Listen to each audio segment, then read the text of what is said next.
সম্মানিত উপস্থিতি, প্রিয় ব্রাহ্মণপাড়াবাসী, এই কোরআন আল্লাহ তাআলা আমাদেরকে কেন দিলেন? যেন আমরা এই কোরআন তিলাওয়াত করি, রমজান মাসে তারাবিতে খতম দেই, দোকানপাট উদ্বোধনের আগে, পার্লামেন্টের অধিবেশন আরম্ভ হওয়ার আগে একটু তেলাওয়াত করে দোয়া করি। এই জন্য কি এই কোরআন নাজিল হয়েছে? জোরে বলেন, নাজিল হয়েছে? কি তামাশা শুরু হয়েছে? ব্যবসা প্রতিষ্ঠান উদ্বোধনের আগে কোরআন তেলাওয়াত হয়, অথচ ওই ব্যবসায়ী আবার কোরআন বিরোধী কাজ করে, ওজনে কম দেয়, খাদ্যে ভেজাল দেয়।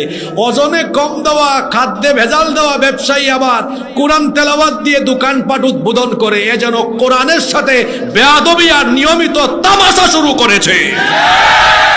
পার্লামেন্টের অধিবেশন আরম্ভ হওয়ার আগে কোরআনে কারিম তেলাওয়াত দিয়ে পার্লামেন্টের অধিবেশন শুরু হলো। সেই পার্লামেন্টে আবার মদের আইন পাশ করা হলো, কোরআন বিরোধী আইন পাশ করা হলো। কোরআন তেলাওয়াত করে পার্লামেন্ট শুরু করে কোরআন বিরোধী আইন যে সংসদে পাশ করা হয়, সেই সংসদে কোরআন তেলাওয়াতের নামে কোরআনকে অপমান আর কোরআনের সাথে তামাশা করা হয়। এইরকম বেয়াদবি আর তামাশা করার সাহস আপনাকে কে দিয়েছে? এই কোরআন শুধু তেলাওয়াতের জন্য আসেনি। রমজান মাসে তারাউই প্রথম রমজান থেকে 27 রমজান বা 29 রমজান পর্যন্ত পুরো কোরআন তেলাওয়াত করে খতম দিবেন। শুধু এই জন্য কোরআন আসেনি। আশ্চর্য কারবার। আরো কিছু লোক তারা কোরআন থেকে ঝাড়ফুঁক করছে, কেউ বা আবার তাবিজ লিখছে। শুধু কি ঝাড়ফুঁক আর তাবিজ লিখার জন্য এই কিতাব এসেছে? বীর পুরুষের মতো কথা বলেন, এজন্য কোরআন এসেছে? কেউ কেউ তো আবার এটাকে মুর্দাদের কিতাব বানিয়ে ফেলেছে। যখন কেউ মারা যায় তখন তার জন্য কোরআন খতম দেয়। কোরআন কি মরা মানুষের জন্য এসেছে না জীবিতদের জন্য? জোরে বলেন, কার জন্য? এক লোক সারা জীবন কোরআন বিরোধী কাজ কারবার করে কবরে গিয়েছে।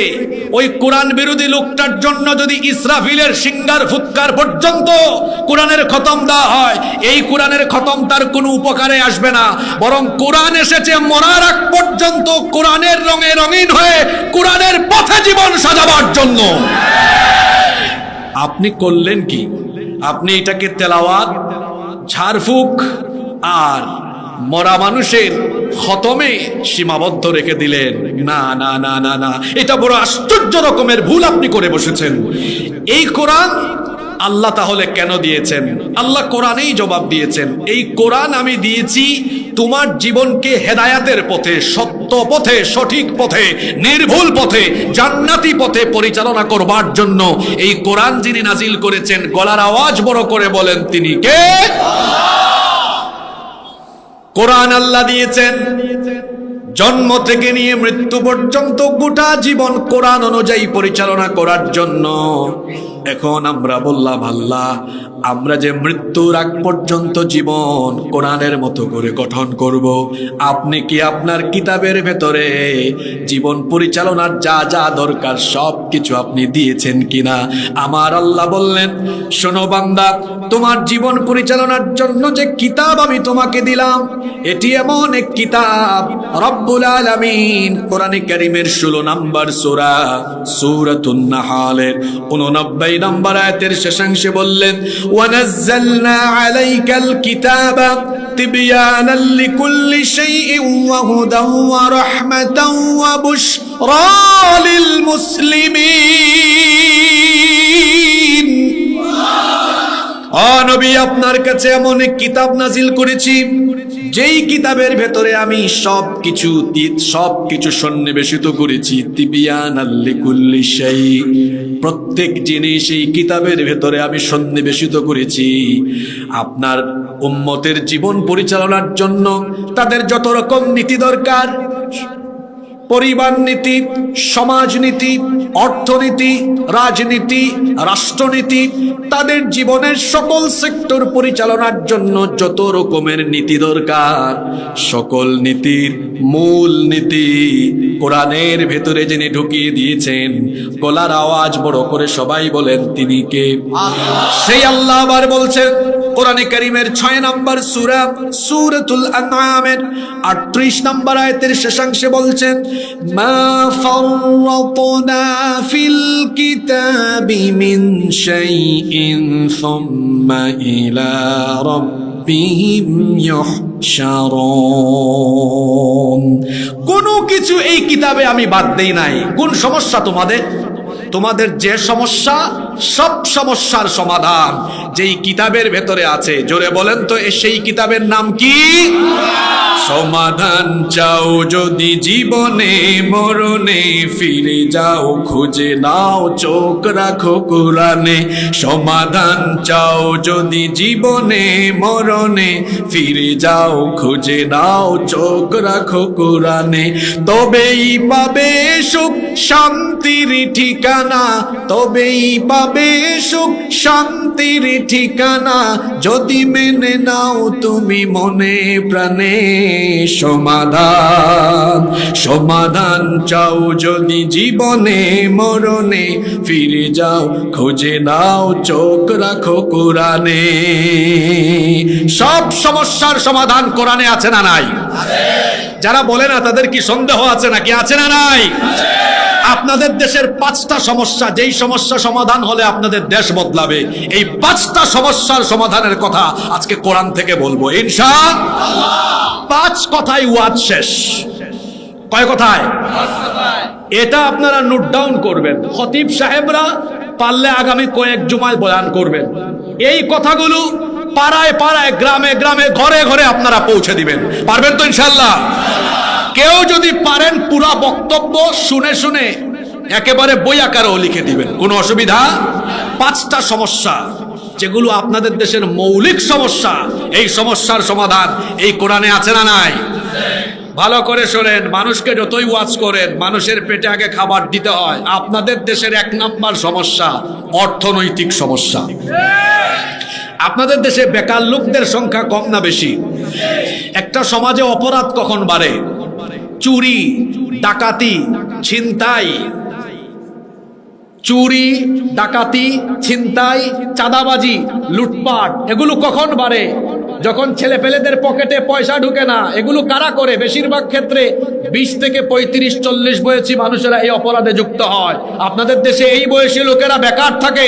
সরকার কর্মসংস্থানের ব্যবস্থা করতে পারেনি, চাকরির ব্যবস্থা করতে পারেনি, উদ্যোক্তা হওয়ার মতো পরিকল্পনা দিতে পারেনি বলে এই 20, 25, 30 বছরের ছেলেপেলেরা যখন বেকার হয়ে পড়ে, নানাবিধ অপরাধে তারা জড়িয়ে পড়ে। এই সকল যুবকদেরকে যদি তাদের বেকারত্ব দূর করে, অর্থনৈতিক সমস্যা সমাধান করে যদি প্রত্যেকের কর্মসংস্থানের ব্যবস্থা করা না যায়, এই দেশে অপরাধ কখনো কমানো যাবে না। এরা চাঁদাবাজি কেন করছে? তার হাই কমান্ড থেকে নির্দেশ পেয়ে। ও ছিনতাই কেন করে? ও দোকানে গিয়ে চাঁদা চায় কেন? ও বেকার। কথা ঠিক না বেঠিক? এই বেকারত্ব আবার লাঘবের জন্য 54 বছর ধরে বক্তৃতা শুনতে শুনতে আমাদের কান ভূতা হয়ে গেছে। আমরা কি শুনেছি? আমাকে সুযোগ দেন, আমাদেরকে সুযোগ দেন, তাহলে ক্ষুধামুক্ত, দারিদ্রতামুক্ত দেশ গঠন করব। আমরা সুযোগ দিয়ে দেখি 5 বছরে তারা তাদের নিজেদের ক্ষুধা মিটাইতে পারে না, আমাদের ক্ষুধা কখন মিটাবে? 54 বছর ধরে আপনারা ক্ষুধামুক্ত দেশ গঠন করতে পারেননি। আমি দায়িত্ব নিয়ে বলছি, আবারও বলছি, আমরা দায়িত্ব নিয়ে বলছি, আল্লাহর কালাম হাতে নিয়ে বলছি, যদি আপনারা সবাই নিজেদের লাভের জন্য, অর্থনৈতিক দৈন্যদশা দূর করবার জন্য আল্লাহর কোরআনের অর্থনৈতিক ফর্মুলা গ্রহণ করে নেন, এই দেশে দারিদ্রতার কবর হয়ে যাবে। ঠিক তো কইয়া গেলেন, খালি চাপাবাজি করে আমিও যাব না, আপনারাও যাবেন না। এবার সমাধানটা দেন।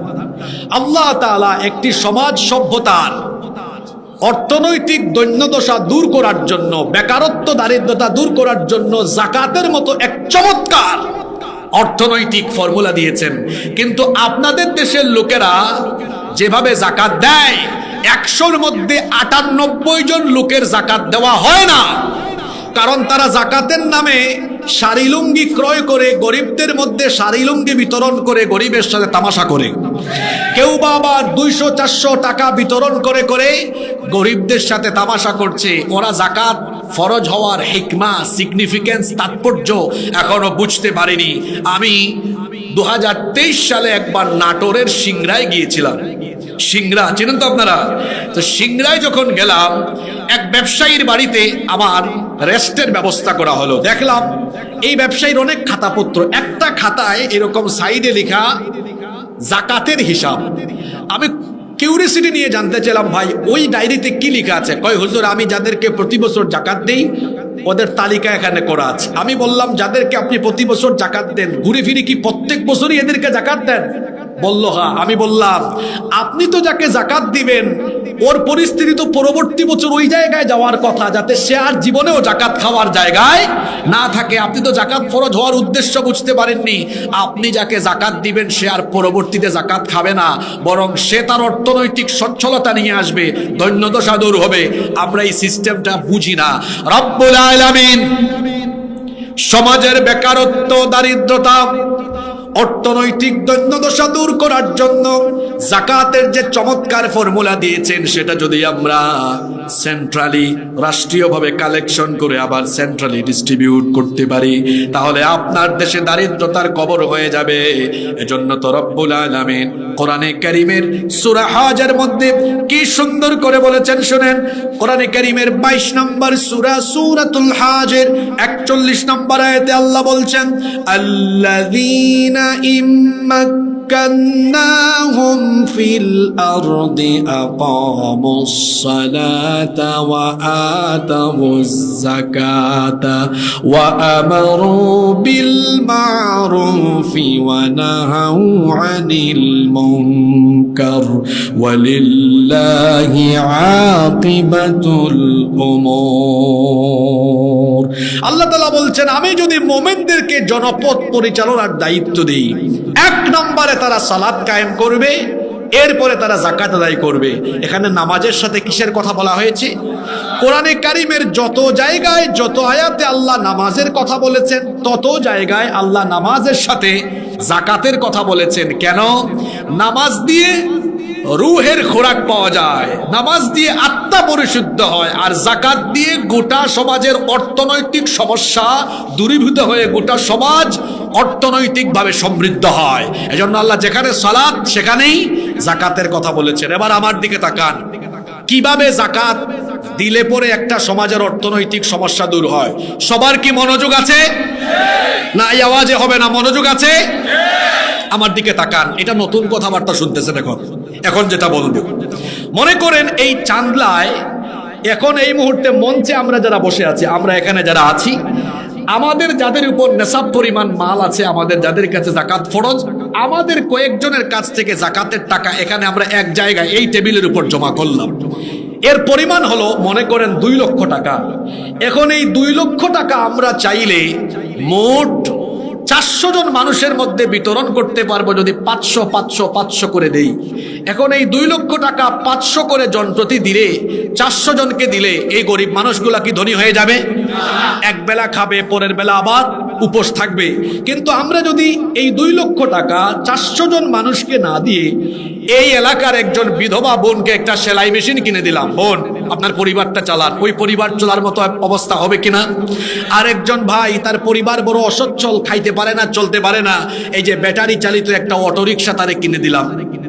আরেকজনকে মনে করেন অল্প স্বল্প টাকা পয়সা আছে, অল্প টাকা দিলে একটা ছোট ব্যবসা শুরু করতে পারে, দিলাম। কাউকে হাঁসের খামার, মুরগির খামার, এরকম ছোট ছোট কাজে লাগাই দিলাম।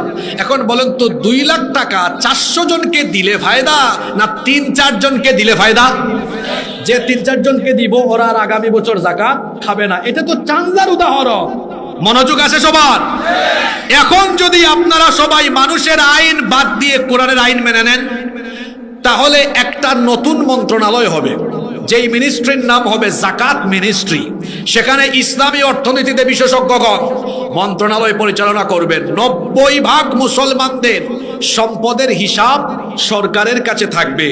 নিসাব পরিমাণ মাল যাদের কাছে আছে, বছর শেষে তার মোবাইলে মেসেজ আসবে, মিস্টার আবুল কালাম এবছর আপনার জাকাতের টাকা আসছে 12,900, এটা নিয়ে জমা করেন, আপনার সংশ্লিষ্ট পার্শ্ববর্তী অফিসে নিয়ে দেন।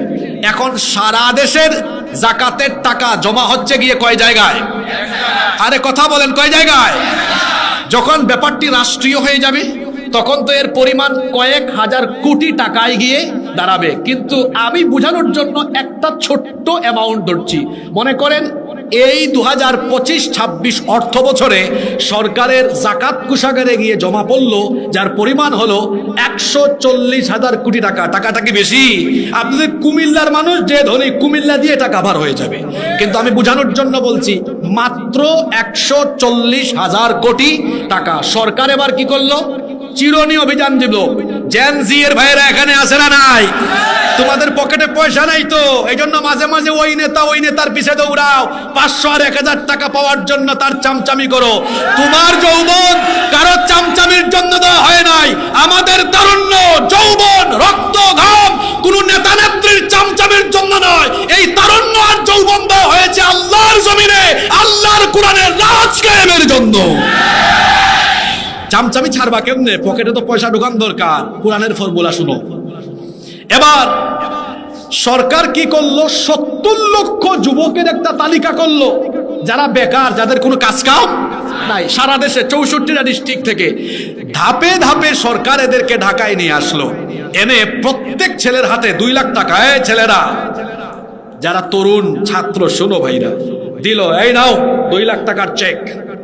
তুমি এই টাকা এটা নিয়ে ডিসকভার মোটরসাইকেল কিনে পাকপাকুম করে চালাও, না হাঁসের খামার, মুরগির খামার বা কুটির শিল্প ছোটখাটো কোনো কাজ করো কিনা।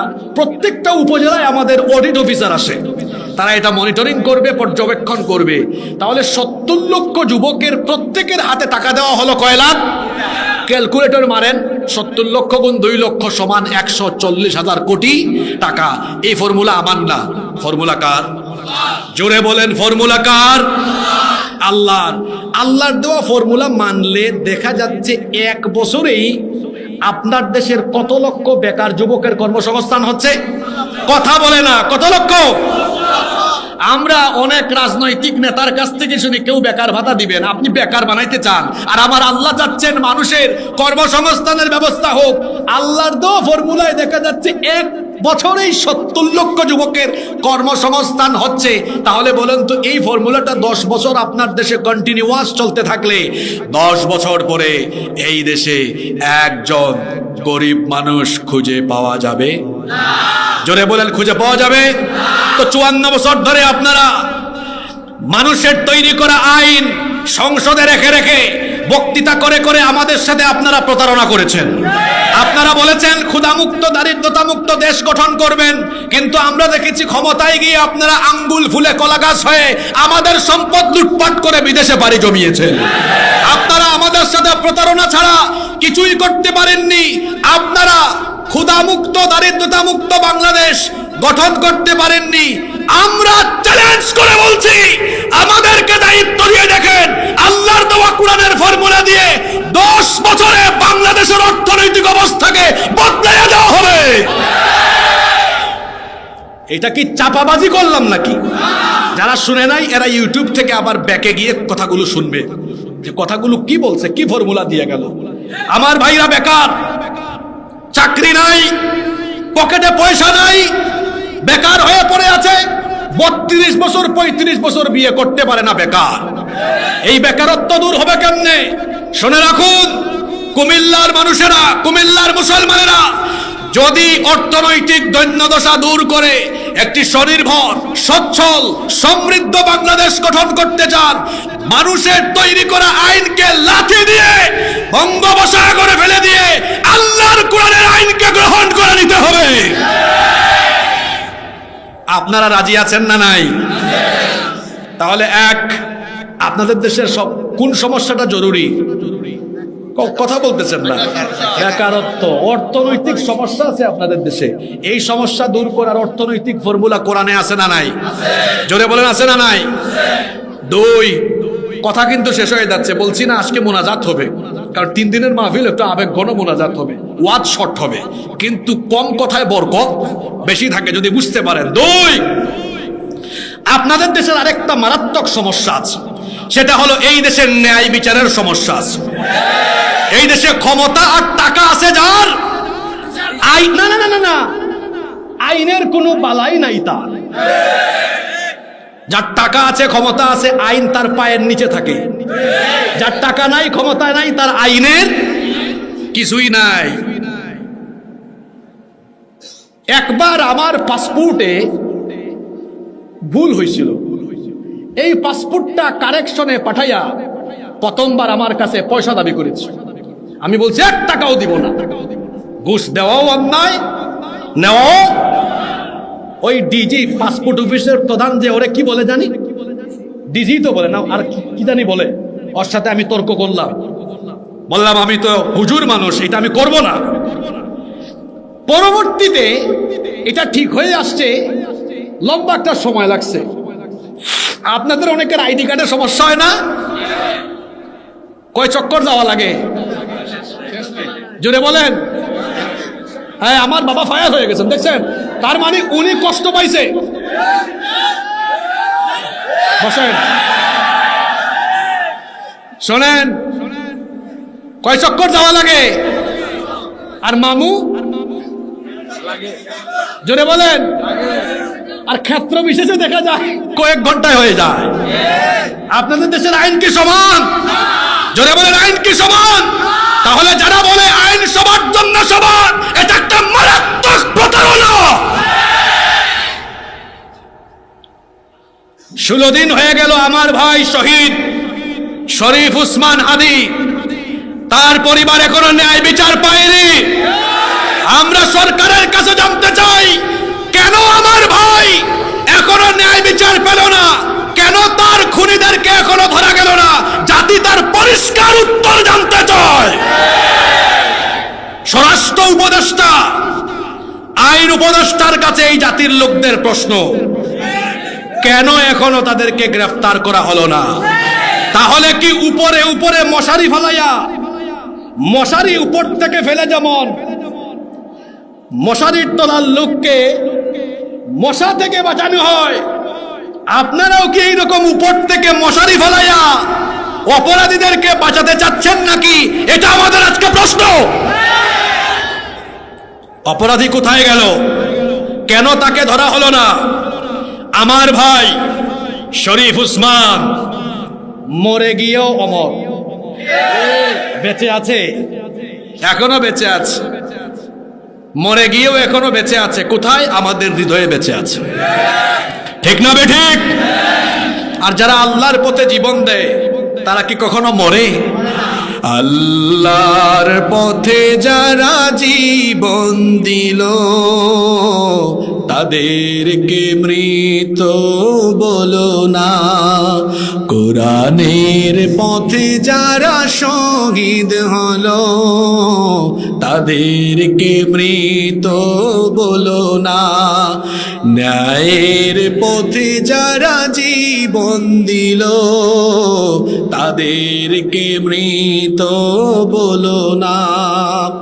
অন্যায় আর মিথ্যার সাথে আপোষ করেনি তারা কোনো মতে। লাল তাজা খুন ঢেলে দিয়ে গেছে এই নগরীর বহু রাজপথে। মৃত্যু তাদের কাছে নয় তো মৃত্যু আরেক নাম নবজীবনের। হে খোদা, মৃত্যুর এই বাসনা, হে খোদা, মৃত্যুর এই কামনা দাও অন্তরে সব মুমিনের। তাদেরকে মৃত বলো না। ন্যায়ের পথে যারা জীবন দিল, তাদেরকে মৃত বলো না। ইনসাফের পথে যারা শহীদ হলো তাদেরকে মৃত বলো না। এরা কখনো মারা যায় না, এরা মরেও মানুষের হৃদয়ে অমর হয়ে বেঁচে থাকে। এরা কখনো ইতিহাসের পাতা থেকে হারায় না। শহীদ শরীফ উসমান আমার ভাইয়ের নাম ইতিহাসের পাতায় স্বর্ণাক্ষরে সারা জীবন লেখা থাকবে। অথর্ব উপদেষ্টা বলে শহীদ শরীফ উসমানের হত্যাকারীকে ধরিয়ে দিতে পারলে 50 লক্ষ টাকা পুরস্কার দেওয়া হবে। আচ্ছা, অপরাধী যদি আমরাই ধরে দেই তাহলে এনএসআই, ডিবি, ডিজিএফআই এদের কামটা কি? পুলিশের কাজটা কি? আমাদের পয়সায় বেতন খেয়ে, আমাদের পয়সায় রেশন ভোগ করে যদি আমাদেরকে নিরাপত্তা দিতে না পারেন, ওই জায়গায় থাকার আপনাদের কোনো যোগ্যতা নাই। বিজিবি সীমান্তে কি চৌকিদারি করে? শুনলাম পাশের দেশে অনেকে চলে যায়। কি করেন ওখানে আপনারা? এদেশে আইন শৃঙ্খলা বাহিনী রাষ্ট্র তাদেরকে নিয়োজিত করেছে জননিরাপত্তার জন্য। আজকে আমরা কি দেখতে পাচ্ছি? জননিরাপত্তা বিঘ্নিত হচ্ছে, জননিরাপত্তা বিঘ্নিত হচ্ছে। আমার ভাই শরীফ উসমান 15-16 দিন হয়ে গেল, এখনো তার খুনির কোনো হদিস পাওয়া গেল না, তাকে গ্রেফতার করা হলো না। সরকারকে বলছি, যদি আমার ভাই শরীফ উসমান বিন হাদি তার খুনিদেরকে অতি শীঘ্রই গ্রেফতার করে বিচারের আওতায় নিয়ে না আসতে পারেন, তাহলে এই দেশের জনগণ চুপ করে বসে থাকবে না। একেবারে আপনাদের সচিবালয় পর্যন্ত ঘেরাও করে অবরুদ্ধ করে দেওয়া হবে।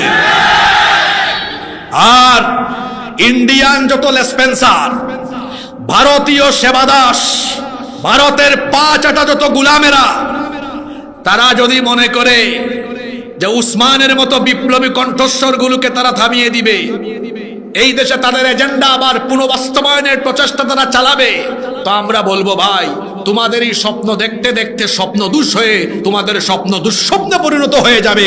আমরা বেঁচে থাকতে এই দেশে আপামর ছাত্র জনতা, জেনজি, যাদেরকে আমি বলি একরুখা, যেটা বুঝছে তো বুঝছে, এই জেনজি বেঁচে থাকতে এই দেশে ভারতীয় আধিপত্যবাদ আর কোনোদিনও কায়েম করতে দেওয়া হবে না। আমরা কারো দাস হয়ে, গুলাম হয়ে এই দেশে আমরা থাকবো না। আমরা স্বাধীন সার্বভৌম এই দেশে মাথা উঁচু করে আমরা আমাদের এই দেশে স্বাধীনভাবে বসবাস করব। সম্মানিত ভাইয়েরা, আমি বলছিলাম আপনাদের দেশের ন্যায় বিচারের সমস্যা আছে। আল্লাহর কোরআনের আইন দিয়ে যদি বিচার ফয়সালা করা হয়, আপনারা বলেন তো অবিচারের কি কোনো সুযোগ আছে? আসতে বললেন কেন? জোরে বলেন, সুযোগ আছে? রব্বুল আলামিন কোরআনুল কারীমে কি বলছেন খেয়াল করে শুনেন। কোরআনে কারীমের 4 নম্বর সূরা সূরাতুন নিসা এর 105 নম্বর আয়াতে আল্লাহ বলছেন, ইন্না আনজালনা ইলাইকাল কিতাবা বিল হাক্কি লিতাহকুমা বাইনান নাসি বিমা আরাকাল্লাহ ওয়া লা তাকুল লিল খাইনিনা খাসীমা। রব্বুল আলামিন বলছেন, নিশ্চয়ই আমি আপনার কাছে সত্য সহকারে এই কিতাব নাজিল করেছি, লিতাহকুমা বাইনান নাসি বিমা আরাকাল্লাহ, যাতে আল্লাহর দেখানো বিধানের ভিত্তিতে মানুষের মধ্যে আপনি ন্যায় বিচার কায়েম করেন। রব্বুল আলামিন কোরআনে কারীমের 4 নম্বর সূরা সূরাতুন নিসা এর 58 নম্বর আয়াতের মাঝখানে বললেন, ওয়া ইদা হাকামতুম বাইনান নাসি আন তাহকুমু বিল আদল, আর যখন আপনি মানুষের মধ্যে বিচার ফয়সালা করবেন অবশ্যই ন্যায় বিচার কায়েম করবেন। কোরআনে কারীমের 16 নম্বর সূরা সূরাতুন নাহলের 90 নম্বর আয়াতে আল্লাহ বললেন, ইন্নাল্লাহা মুরু বিল আদলি ওয়াল ইহসান ইলা আখিরিল আয়াহ। নিশ্চয়ই আল্লাহ তোমাদেরকে ন্যায় বিচারের আদেশ দিচ্ছেন। যারা এই কোরআন দিয়ে বিচার করে না, আল্লাহ এদের পরিচয় দিচ্ছেন কোরআনে কারীমের 5 নম্বর সূরা সূরাতুল মাইদা এর 44, 45, 47 নম্বর আয়াত, তিনটা আয়াতে আল্লাহ এদের তিনটা পরিচয় দিয়েছেন। আল্লাহ তাআলা বলছেন, ওয়া মান লাম ইয়াহকুম বিমা আনজালাল্লাহু ফাউলাইকা হুমুল কাফিরুন ফাউলাইকা হুমুদ যালিমুন ফাউলাইকা হুমুল ফাসিকুন। আল্লাহ তাআলা বলছেন, যারা আল্লাহর দেওয়া বিধানের ভিত্তিতে বিচার ফয়সালা করে না, এদের পরিচয় এরা হলো কাফের, এরা হলো জালেম, এরা হলো ফাসিক। এই পরিচয়টা আমার দেওয়া না আল্লাহর। আস্তে বলবেন না, জোরে বলেন কার? তাহলে আল্লাহ বলছেন, যারা আমার দেওয়া বিচার আইনের ভিত্তিতে বিচার করে না, এরা তো আমার প্রকৃত আনুগত্যশীল বান্দা নয়। এবার বুকে হাত দিয়ে সাহস করে বলেন দেখি, আপনাদের দেশের আদালতে বিচার হয় মানুষের আইন দিয়ে না আল্লাহর আইন দিয়ে? আপনারা তো ব্রিটিশদের থেকে ধার করা পেনাল কোড দিয়ে এখনো আপনাদের আইন অঙ্গন চালান। ফলাফল কি হয়েছে শুনেন, রাগ করবেন না। আপনাদের দেশে কয়েক মাস আগে ওই পদ্মার ওই পারের একটা মেয়ে, মাগুরায় তার বাড়ি, আসিয়া, এক পরিবারের 3 নরপিশাচ দ্বারা ধর্ষিতা হলো। 4-5 দিন হাসপাতালে থেকে আর্তনাদ করে করে এক পর্যায়ে দুনিয়া ছেড়েই চলে গেল। দাফন হয়ে কবরে ঘাস উঠে গেল। আমার বোন আসিয়া ধর্ষিতা হয়ে কবরে গেল। ধর্ষক এখনো বেঁচে আছে না নাই? কথা বলে না কেন? আপনাদের দেশের আদালতে কার আইন? আল্লাহর না মানুষের? আপনাদের দেশে এমন বিশ্ববিদ্যালয় আছে যেই বিশ্ববিদ্যালয়ে ধর্ষণের সেঞ্চুরি করার পরে তারে ফুলের মালা দেওয়া হয়েছে। কি আমি কি নাম শুদ্ধ বলে দিব নাকি? আপনাদের দেশে এমন ব্যবসায়ী আছে ধর্ষণের দায়ে অভিযুক্ত, টাকার গরমে আইন তার পায়ের নিচে ফেলে দিয়েছে। আপনাদের দেশে এমন রাজনীতিবিদ আছে ধর্ষণের দায়ে অভিযুক্ত, ক্ষমতার ঠেলায় আইনকে চেপে ধরেছে, তার কিচ্ছু হয় নাই। আপনাদের দেশের আদালতে আল্লাহর আইন না মানুষের আইন? যে আইন থাকলে পরে ধর্ষিতা কবরে চলে যায়, ধর্ষক বেঁচে থাকে, যেই দেশে এমন আইন থাকে যে আইনের ফলে ধর্ষিতা কবরে যায়, ধর্ষক সাদা পায়জামা পাঞ্জাবি পরিধান করে ফুলের মালা গলায় দিয়ে রাস্তায় হেঁটে বেড়ায়, যে আইন থাকলে পরে ধর্ষিতা কবরে যায় আর ধর্ষক বেঁচে থাকে, সেই আইনের মুখে আমরা জুতা নিক্ষেপ করি। জুতা নিক্ষেপ করি আমরা সেই আইনের মুখে। বলেন তো দেখি, সেই আইনের জায়গায় যদি আল্লাহর কোরআনের আইন থাকতো তো কোরআনে ধর্ষকের শাস্তি কি? রজম। এটাকে যদি একটু ওই যুবকরা বুঝার জন্য তাদের ভাষায় বলি, তাইলে লাইভ মৃত্যুদণ্ড। লাইভ মৃত্যুদণ্ড। কুমিল্লায় যদি কোনো লম্পট এই কাজ করে, জনসম্মুখে যদি তারে রজম করা হয়, তাহলে বলেন কুমিল্লায় কোনো লম্পটের আর জন্ম হবে? এক বিচার দেখে তারের মতো সোজা হয়ে যাবে। তাহলে বলেন তো, এই দেশের নারী অধিকার, নারীদেরকে সুরক্ষা সিকিউরিটি দিয়ে নারী অধিকার প্রতিষ্ঠার জন্য, সকল ক্ষেত্রে ন্যায় বিচার প্রতিষ্ঠার জন্য মানুষের আইন উত্তম না আল্লাহর আইন উত্তম? আল্লাহর আইন উত্তম। কিন্তু আপনাদের আদালতগুলোতে কি আল্লাহর আইন না মানুষের আইন? আমার ভাই, আপনাদের এই চান্দোলার গণমানুষের প্রিয় নেতা, দক্ষিণ এশিয়ার সর্ববৃহৎ ইসলামী ছাত্র সংগঠন বাংলাদেশ ইসলামী ছাত্র শিবিরের সাবেক কেন্দ্রীয় সভাপতি, এই সংসদীয় আসনের আগামী দিনের কান্ডারি, জননন্দিত জননেতা ডক্টর মোবারক হোসেন, তিনি এসেছেন। আপনারা খুশি না বেজার? আল্লাহ আমার ভাইকে জনকল্যাণে কবুল করে নেন, জনগণের খাদেম হিসাবে কবুল করেন। আমি বলছিলাম, ন্যায় বিচার প্রতিষ্ঠার জন্য মানুষের আইন উত্তম না আল্লাহর আইন উত্তম? এই দেশ স্বাধীন হয়েছে 54 বছর, 32 বছর 2 আন্টি শাসন করেছেন, 22 বছর অনেক কাকু অনেক চাচারা মিলে চালাইছেন, 32 বছর 2 আন্টি ছিলেন, আবার এট এ টাইম প্রধানমন্ত্রী, বিরোধী দলীয় নেত্রী, স্পিকার, পররাষ্ট্র, স্বরাষ্ট্র, শিক্ষা মন্ত্রণালয়ের মতো গুরুত্বপূর্ণ মন্ত্রণালয়ে নারীদের হাতে ছিল। তারপরেও কি নারী নির্যাতন কলেজে বিশ্ববিদ্যালয়ে নারীদেরকে লাঞ্ছনা কমে গিয়েছে না বেড়েছে? তাহলে বোঝা গেল মানুষের তৈরি করা আইন দিয়ে নারীদেরকে সুরক্ষা দেওয়া যাচ্ছে না। মানুষের তৈরি করা আইন থাকার ফলে আমার ভাই শরীফ উসমান দুনিয়া থেকে চলে যাওয়ার 16 দিন পরেও বিচার হচ্ছে না। এমনও অনেক ভুক্তভোগী পরিবার আছে, কয়েক বছর হয়ে গিয়েছে ন্যায় বিচার পায়নি। আল্লাহর কালাম হাতে নিয়ে বলছি, মানুষের তৈরি করা আইন থাকলে ফলে বিচার শুধু পয়সাওয়ালারা, ক্ষমতাওয়ালারাই পায়, গরিবেরা পায় না। এজন্য যদি সর্বক্ষেত্রে ন্যায় বিচার প্রতিষ্ঠা করতে চান, মানুষের তৈরি করা আইনকে লাথি দিয়ে বঙ্গোপসাগরে ফেলে দিয়ে আল্লাহর কোরআনের আইনকে গ্রহণ করে নিতে হবে।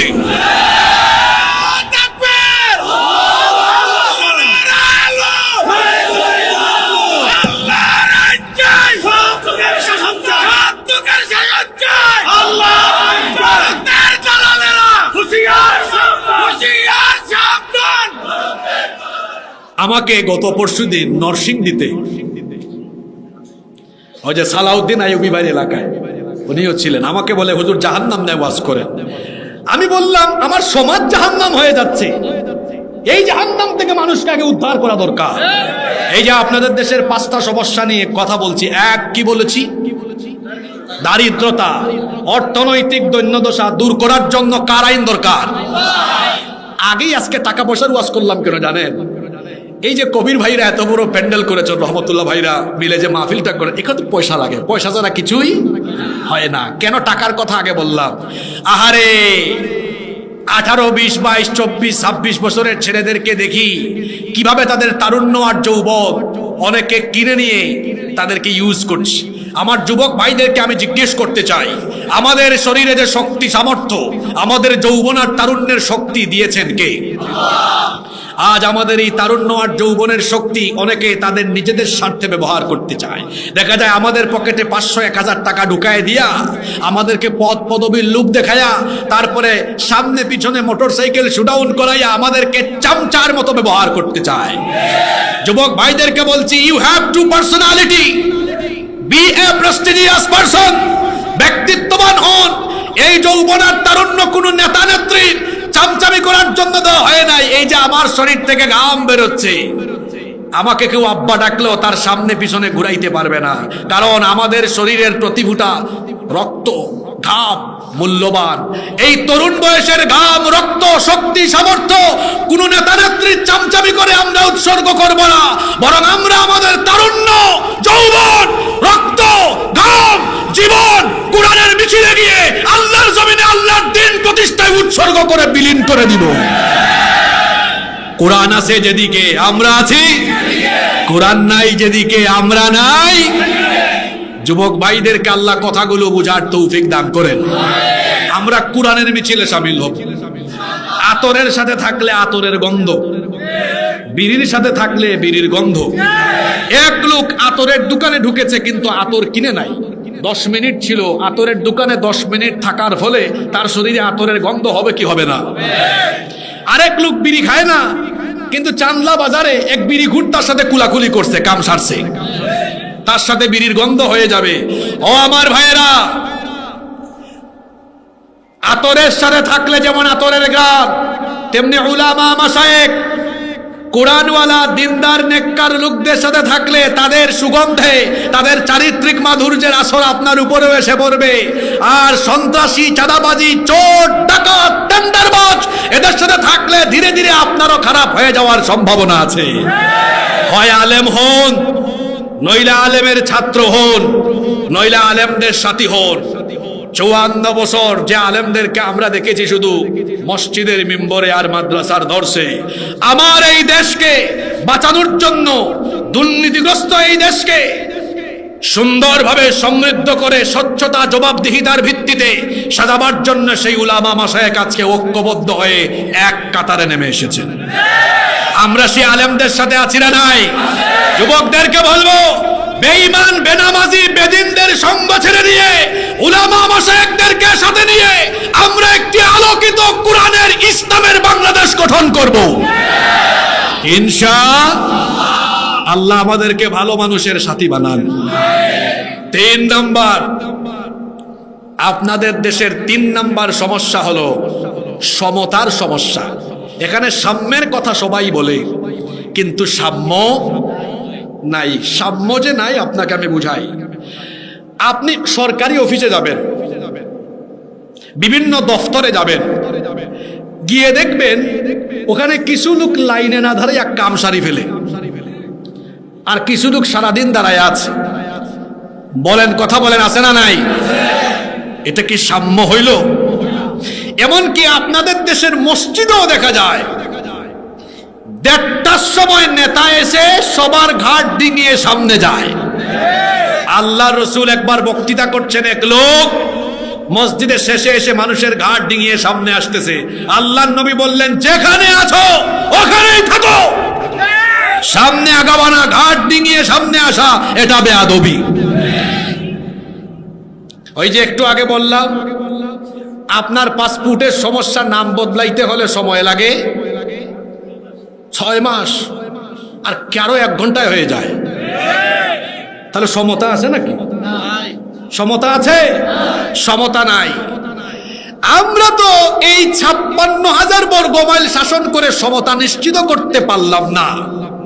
ওমরে ফারুক রাদিয়াল্লাহু আনহু অর্ধ দুনিয়া শাসন করে সমতা কিভাবে তিনি নিশ্চিত করেছেন দেখেন। একবার জুমার দিনে তিনি বক্তব্যে দাঁড়িয়েছেন। জুমার দিনের আগে একবার ইয়ামেন থেকে কিছু গনিমতের কাপড় এসেছে। ঘটনাটা শুনতেছেন আপনারা? ইয়ামেন থেকে গনিমতের কিছু কাপড় আসলো। আমিরুল মুমিনিন ওমর ইবনুল খাত্তাব রাদিয়াল্লাহু আনহু জনগণের মধ্যে এক টুকরা করে কাপড় বিলিয়ে দিতে লাগলেন। কিন্তু ওমর রাদিয়াল্লাহু আনহু তিনিও এক টুকরা পেলেন, কিন্তু সমস্যা ছিল তিনি খুব লম্বা আর চওড়া মানুষ। এক টুকরা কাপড় দিয়ে তার জুব্বা কিংবা তার কাপড় বানানো যাচ্ছে না। এই জন্য তার ছেলে আব্দুল্লাহ তিনি বললেন, আব্বা, যেহেতু আপনার এক টুকরা কাপড় দিয়ে আপনার পোশাক বানানো সম্ভব হচ্ছে না, এজন্য আমার কাপড়ের টুকরাটাও আপনাকে দিয়ে দিলাম। বাপ বেটা দুইজনের কাপড়ের টুকরা এবার একসাথে করে ওমর ফারুক রাদিয়াল্লাহু আনহু তিনি তার পোশাক তৈরি করালেন। জুমার দিনে মিম্বরে দাঁড়ালেন। এক লোক, শুনেন কোরআনের শাসন কেমন।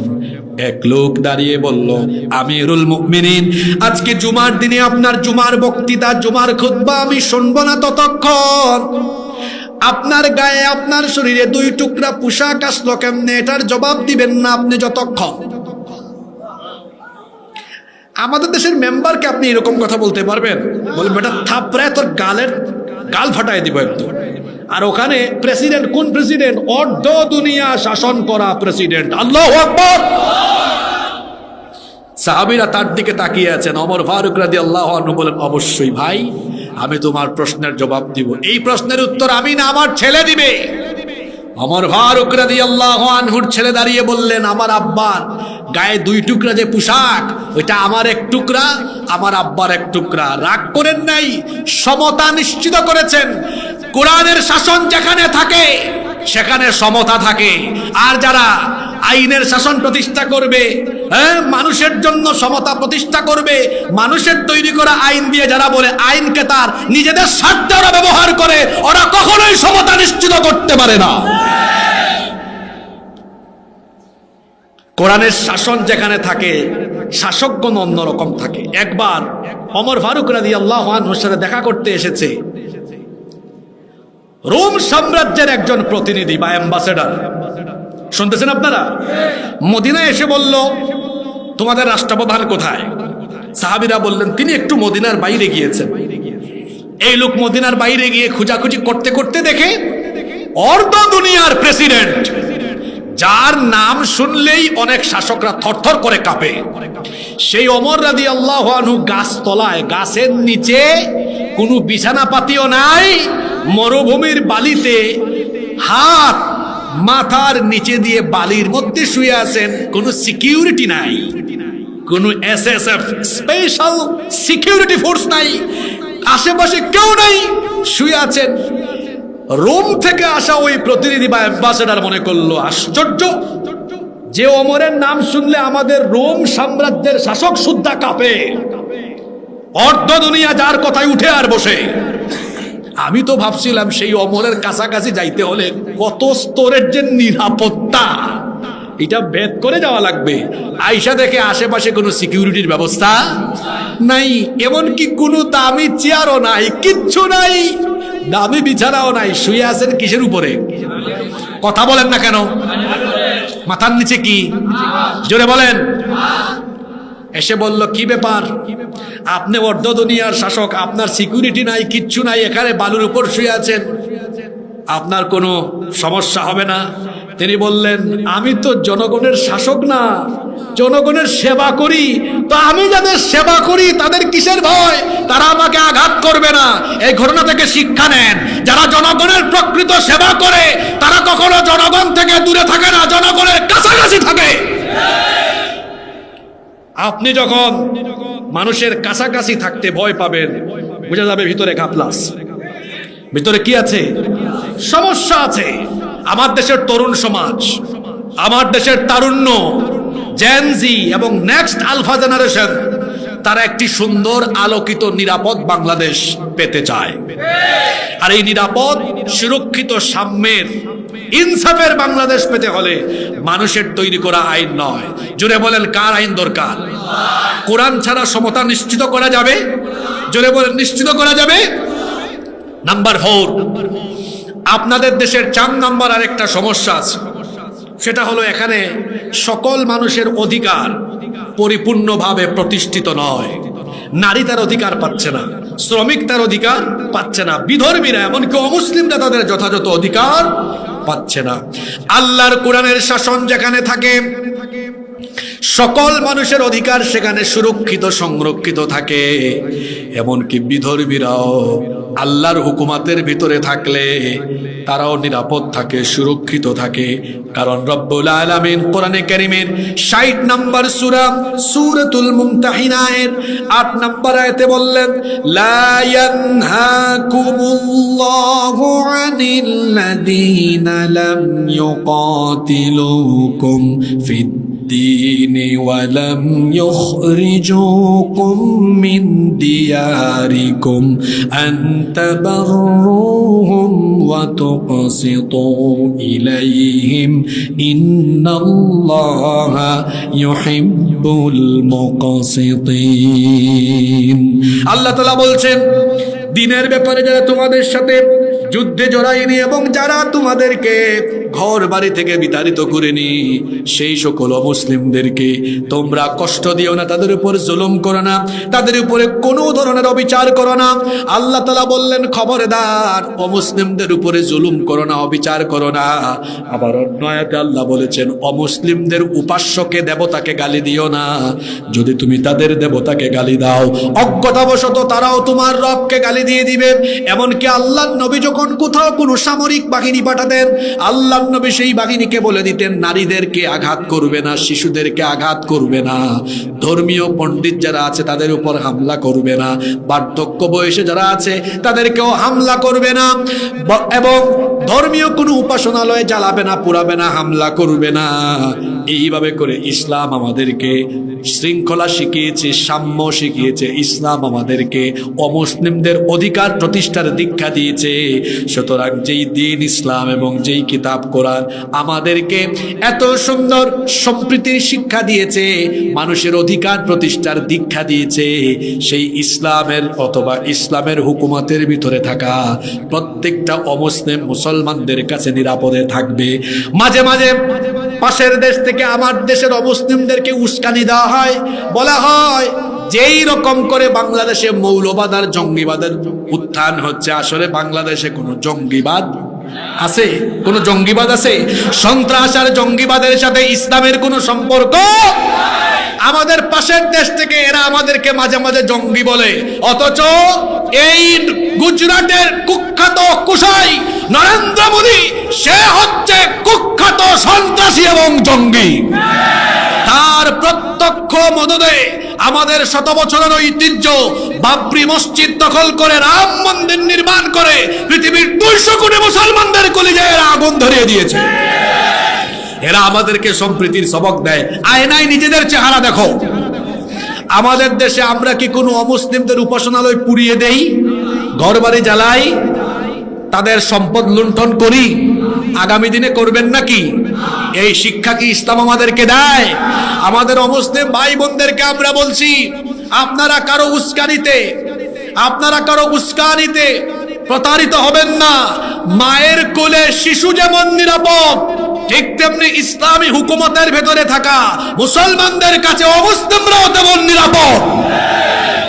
আমরা বেঁচে থাকতে আপনাদের উপাসনালয়, জায়গা জমি কেউ লুণ্ঠন করতে পারবে না, বরং আমরা আপনাদের পাহারাদারের ভূমিকায় থাকব। আপনারা কারো ফাঁদে পড়বেন না।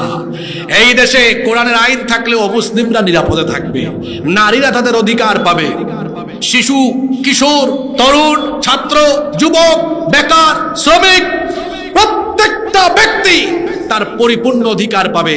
কারণ ইসলাম এমন এক দিন, এমন এক জীবন ব্যবস্থা, এখানে আল্লাহর হকের চাইতে মানবাধিকার, হিউম্যান রাইটস, মানুষের অধিকারের গুরুত্ব কম দেওয়া হয়েছে না বেশি দেওয়া হয়েছে? এমনকি আদম আলাইহিস সালামকে সৃষ্টি করার সময় মানবাধিকার সম্পর্কে ফেরেশতা আপত্তি করেছে। যখন ফেরেশতাকে আল্লাহ বললেন মানুষ বানাবো, খলিফা পাঠাবো, ফেরেশতারা কিন্তু বলে না এরা আপনার ইবাদত বন্দেগী করবে না। কি বলেছে? বলেছে আপনি কি এমন কাউকে পাঠাবেন যারা দুনিয়ায় গিয়ে রক্তপাত করবে, ফাসাদ ঘটাবে? ফেরেশতারা আপত্তি করেছে এরা মানুষের হক গিয়ে নষ্ট করে কিনা। ইসলাম তো এমন দিন, এমন জীবন ব্যবস্থা যেখানে প্রতিটি মানুষের অধিকার নিশ্চিত করার কথা যিনি বলেছেন তিনি কে? নাম্বার 5, দেখি 4টা পয়েন্ট মনে রেখেছেন কিনা। আমি বলেছিলাম আল্লাহর কোরআনের আইন গ্রহণ করলে বেকার থাকবে না, দারিদ্রতা থাকবে না, অর্থনৈতিক সমস্যা থাকবে না, সচ্ছল স্বনির্ভর একটি সমৃদ্ধ জাতি কোরআনের বরকতে বানায় দিবেন কে? 2, বলেছিলাম কোরআনের আইন যদি আমরা গ্রহণ করি তাহলে ন্যায় বিচার প্রতিষ্ঠা হবে, বিচারের নামে অবিচার বা প্রহসন চিরতরে বন্ধ হয়ে যাবে। 3 নাম্বার বলেছিলাম কোরআনের আইন প্রতিষ্ঠা হলে সমতা নিশ্চিত হবে, এখানে কেউ সুযোগ পাবে বেশি আর কেউ কম পাবে এমনটা হবে। তারপরে 4 নাম্বার বলেছি আল্লাহর কোরআনের আইন থাকলে সকল মানুষ তার পূর্ণ অধিকার ফিরে পাবে, কোনো মানুষের অধিকার ক্ষুণ্ণ হবে না। 5 নাম্বার, এটা খুবই জরুরি বিষয়, নাম্বার হলো আল্লাহর কোরআনের আইন যদি প্রতিষ্ঠা হয় যুগ যুগ ধরে আগামীর পৃথিবীতে ব্যক্তির পরিবর্তন হবে, কোনোদিনও আইনের পরিবর্তন। কথাটা মনে হয় নাকি বুঝে নাই? আপনাদের দেশ 71 সালে স্বাধীন হওয়ার পরে রাষ্ট্র পরিচালনার জন্য একখানা সংবিধান বানানো হয়েছে। সেই সংবিধান খানা এখন পর্যন্ত মোট 17 বার সংশোধন হয়েছে, ইলেকশন হয়েছে 12টা, আর সংবিধানে অ্যামেন্ডমেন্ট আসছে কয়টা? 17টা। তার মানে এমন কোন ইলেকশনের পরে এমন কোন সরকার বাদ যায় নাই যারা হাত দেয় নাই, বরং কেউ কেউ 2-3 বার হাত দিয়েছে। তার মানে ব্যক্তি পরিবর্তন হয়, দল পরিবর্তন হয়, আইনেরও। আপনাদের কি মনে হয় আইন যারা পরিবর্তন করে তারা কি জনগণের স্বার্থ আগে দেখে না নিজের স্বার্থ আগে দেখে? এই চান্দার মানুষ তো বড় বুদ্ধিমান, বুঝে ফেলেছি। আমি আইন সংশোধন করব, আগে কি আপনার সুবিধা দেখবো না আমার সুবিধা দেখবো? আরে আমি কেমনে 41 সাল পর্যন্ত থাকবো এটা নিশ্চিত করে সংবিধান সংশোধন করব। এটাই বাস্তবতা। আপনি মানেন আর না মানেন, তাহলে বোঝা গেল মানুষের আইন এটা এমন আইন, ব্যক্তি পরিবর্তনের সাথে আইনেরও পরিবর্তন। এবার আমার দিকে তাকান, ওই পাশের ভাইকে দায়িত্ব দিলাম, ভাই আপনি চান্দা এই এলাকাটা পরিচালনা করেন। একটা এলাকা পরিচালনা করতে হলে কিছু আইন কানুন তো বানানো লাগে। উনি ভালো মানুষ, উনি ভালো আইনই বানাইছেন। 5-7 বছর পরে উনি দায়িত্ব ছেড়ে পাশের জনকে দিয়েছেন। উনি কিছু আইন কানুন চেঞ্জ করলেন, তারপরে উনি আমার পর্যন্ত আসলো। উনাদের কথা বললাম, ওনারা রাগ করবে। আমার কাছে আসার পরে আমি চিন্তা করে দেখলাম, আমার ডানে বামে যে পরিমাণ চোর চামার আছে, এদেরকে সুযোগ সুবিধা দিয়ে আমি আমার চেয়ারে থাকতে হলে অনেক রদ বদল করতে হবে। আমি তখন ঘোষণা দিলাম, আমার প্রিয় চান্দলাবাসী, আপনাদের কল্যাণে আমি এবার অ্যামেন্ডমেন্ট আনতেছি। আসলে আপনাদের কল্যাণ না আমার কল্যাণ। এরপরে আমারটা, আপনাদের না আমার কল্যাণে আইন সংবিধান বা আইন এটাকে পরিবর্তন সংযোজন বিয়োজন কাটছাট করলাম। এইভাবে করে দেখা যাবে যেতে যেতে যেতে যেতে ব্যক্তির পরিবর্তন হবে আর আইনের। আপনাদেরকে বুঝাই, আগে আমাদের দেশে একটা ডিজিটাল সিকিউরিটি অ্যাক্ট ছিল না? এখন ওটা আছে, বলেন আছে? দেখা যায় মানুষের আইন, এটা চেয়ার থাকলে আইনের দাম আছে, চেয়ার শেষ আইনের দাম। তাহলে বোঝা গেল যতদিন বাংলাদেশে মানুষের তৈরি করা আইন থাকবে, চেয়ার থাকবে, আইন থাকবে, চেয়ার থেকে যাবেন আইন। ওই ভাইয়ের কাছে আবার যান, ওই যে মোবাইলওয়ালা ভাই, উনার কাছে দায়িত্ব দিয়া বললাম, ভাই ধরেন কোরআনটা নেন, চালান। আপনি একটা আইনও বানাইতে পারবেন না, সব আইন থেকে হবে। উনার থেকে বদল হতে হতে, চেয়ার বদল হতে হতে আমার থেকে আসলো 1 2 3 4 5 6, আমি 7 নাম্বার। এই 7 জন যদি পরিবর্তন হয়ে আমার পর্যন্ত আসে, কারো কোনো ক্ষমতা আছে কোরআনের একটা আইন পরিবর্তন রদ বদল করার? জোরে বলতে হবে, আছে? ও ঘুমন্ত বাংলাদেশের মানুষ, আমরা মুয়াজ্জিন হয়ে আর কতকাল আপনাদের কানে আযান দিব, কতকাল বুঝাবো? কি করে আপনাদেরকে বুঝালে আপনারা বুঝবেন? বুঝেন না? 54 বছর ধরে এরা মানুষের তৈরি করা আইন দিয়ে আমার রাষ্ট্রকে, আমার দেশের মানুষের ভাগ্য উন্নয়নের কথা বলে বলে আইন বদলায়া ওরা নিজেদের ভাগ্য বদলায়া আঙ্গুল ফুলে কলা গাছ হয়েছে। আমাদের ভাগ্যের পরিবর্তন হয় নাই। আমাদের ভাগ্যের পরিবর্তন হতে পারে একমাত্র আল্লাহর কালাম, এই কোরআন দিয়ে। যদি এই দেশের মানুষ কোরআনকে পার্লামেন্ট পর্যন্ত নিয়ে যেতে পারে, তাহলে দেখা যাবে ব্যক্তির পরিবর্তন হবে, কিন্তু আইনের কোনো পরিবর্তন হবে না। এই আইনই তো দরকার, যে আপনার ক্ষমতা যা থাকলে থাক, না থাকলে নাই। এজন্য আমরা যারা আল্লাহর কোরআনের আইনে বিশ্বাসী, আমাদের মধ্যে দেখবেন ব্যক্তি পূজা নাই, আমাদের মধ্যে দেখবেন নেতা পূজা নাই। আছে আছে? এজন্য দেখবেন আমরা বক্তব্যের শুরুতে প্রশংসা করি কার? আর দুরূদ পড়ি নবীজির উপরে। আর যারা মানব রচিত আইন প্রতিষ্ঠা করতে চায়, ওরা 3-4 মিনিট তার নেতা নেত্রীর চামচামিয়ার গুণগান করে। আমরা কোনো ব্যক্তির পূজা করি না, আমরা কোনো নেতার পূজা করি না, আমরা কারো দালালি করি না। আমরা মানুষকে ডাকি আল্লাহর কোরআনের দিকে, আমরা মানুষকে ডাকি আল্লাহ আর তার রাসূলের দিকে। 1500 বছর হয়ে গেছে কোরআনের একটা, ওই যে বান নিচে একটা নোক্তা থাকে না, ওইটা ওই জায়গায় আছে। তার উপরে 2 নোক্তা, 2টাই আছে। তার উপরে 3টাই আছে। পরিবর্তন হয়েছে? কিয়ামত পর্যন্ত পরিবর্তন হবে। আপনি মনে মনে প্রশ্ন করতে পারতেন, হুজুর আপনি মনে মনে হয়তো ভাবছেন, হুজুর 3 দিনের ওয়াজ, আজকে শেষ দিন, একটু আবেগঘন ওয়াজ করতে পারতেন, একটু নামাজ নিয়ে, একটু সুদ নিয়ে, একটু ঘুষ নিয়ে ওয়াজ করতে পারতেন। আমি বলি, ভাই আমার মতো হাসিবুর রহমান যদি 1 কোটি হাসিবুর রহমান সারা দেশে ওয়াজ করে বলে সুদ খাইয়েন না, সুদ দিয়ে যদি বুঝাই, সুদের 70টার গুনাহ আছে, সর্বনিম্ন গুনাহ হলো নিজের মায়ের সাথে জিনা করা। সুর দিয়ে আমি 2 ঘন্টা ওয়াজ করব, কিছু লোক কান্নাকাটিও করবে, আবার প্যান্ডেল থেকে বাইরে আর সুদও খাবে। 1 কোটি হাসিবুর রহমানের ওয়াজে হ্যাঁ কিছু মানুষ বদলাবে, এটা রেয়ার। আর 1 কোটি লাগবে না, 151 জন লোক যখন পার্লামেন্টে ঢুকে বলবে, মাননীয় স্পিকার এটা বন্ধ, মুখের কথা আইন, ওইটা বন্ধ তো বন্ধ। এজন্য 1 কোটি ওয়াজের চাইতে 151 জন লোকের পার্লামেন্টের ওয়াজ অনেক দামি। এই জন্য আপনার দেশের এই মুক্তির জন্য আমি এই 5টা মৌলিক সমস্যা নিয়ে আজকে কথা বলছি। কয়টা সমস্যা? যে 5টা কথা বলেছি, বাস্তব না অবাস্তব? 1, আপনার দেশে কিসের সমস্যা? মুখস্থ করলেন না কেন আজকের ওয়াজ? 1, কি সমস্যা? অর্থনৈতিক সমস্যা। সমাধান আছে কোথায়? ওই যে কাহিনী একটা বলছিলাম, কত লক্ষ ভুলে গেছে। না না না না, 1 বছরে কত লক্ষ বেকার, কাম সারছে, দেখছেন কারবার 70 লক্ষ। যারা বুঝছে বুঝছে, যারা বুঝে নাই এরা ওই যে লাইভ হয়েছে কোন আইডি থেকে শুনে নিয়ে। 2, ন্যায় বিচার, ন্যায় বিচার। 3, সমতা ইনসাফ প্রতিষ্ঠা হবে, যে ইনসাফের জন্য জীবন দিয়েছে আমার ভাই শরীফ উসমান বিন হাদি। ইনসাফ কায়েম হবে এই দেশে ইনশাআল্লাহ। 3, মানুষের পূর্ণ অধিকার, না সমতা 3 নাম্বার। 4 হলো মানুষের অধিকার। 5, অপরিবর্তনীয় এই আইন থাকলে পরে, এই আইন থাকলে পরে কোনদিন আর কেউ আইন বদলায়া বদলায়া নিজের স্বার্থে আইন বানায়া সেই আইনের অপব্যবহার করার সুযোগ পাবে। তাহলে বলেন তো, আমার দেশের সকল সমস্যা সমাধানের জন্য মানুষের আইন দরকার না আল্লাহর আইন দরকার? আরো জোরে বলেন, কার আইন? এজন্যই কোরআন কি শুধু চান্দদার মাহফিলের প্যান্ডেলে থাকবে না পার্লামেন্টেও লাগবে? এই বাপরে বাপ, আওয়াজ দেখছেন? আরো জোরে বলেন।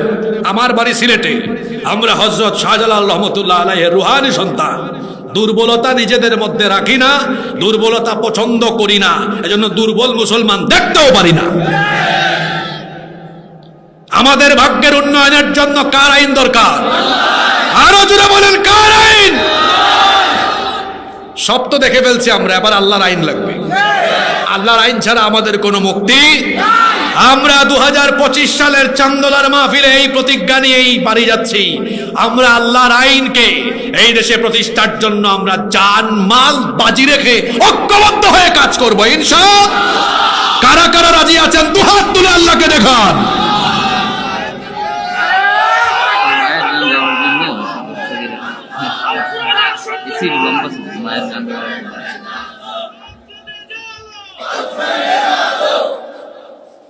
সম্মানিত ভাইয়েরা, আজকে আলোচনার শুরুতেই বলছিলাম আজকে লম্বা ওয়াজ হবে না, ছোট ওয়াজ হবে। যে কথাগুলো বলেছি আল্লাহ আমলের তৌফিক দেন। আমার শ্রদ্ধা ভাজন বড় ভাই রহমতুল্লাহ ভাই, উনি আবার এখানে একটা রিকোয়েস্ট পাঠাইছেন, মায়ের গান। আমার মাকে আমি হারিয়েছি এই আজকে কয় তারিখ? 27 তারিখ। এই 36 দিন আগে আমার মাকে হারিয়েছি। আপনারা আমার আম্মার জন্য দোয়া করবেন, আমরা দোয়া করব। মুবারক ভাই এসেছেন, তিনি হয়তো আপনাদেরকে সালাম দিবেন। ঘুরে ঘুরে পৃথিবী দেখেছি, কত ভালোবাসা আমি পেয়েছি। ঘুরে ঘুরে পৃথিবী দেখেছি, কত ভালোবাসা আমি পেয়েছি। তোমার সাথে নেই কারো তুলনা মা, ও গো মা, মা, ও গো মা। অনেকেই বলেছে জীবন দিতেও পারে আমার তরে, স্বার্থের পিছু টানে সকলেই গিয়েছে দূরে। আঘাত করলে প্রতিঘাত করেছে, আঘাত করলে প্রতিঘাত করেছে। তুমি তো দুঃখের স্পর্শ দিলে না মা, ও গো মা, মা, ও গো মা। শত ঝড় জঞ্জায় আগলে রেখেছ মোরে বুকে, সারাটা জীবন ধরে পাহারা দিয়েছ চোখে চোখে। এতটাও সুখ হলে কত কেঁদেছ, এতটাও সুখ হলে কত কেঁদেছ।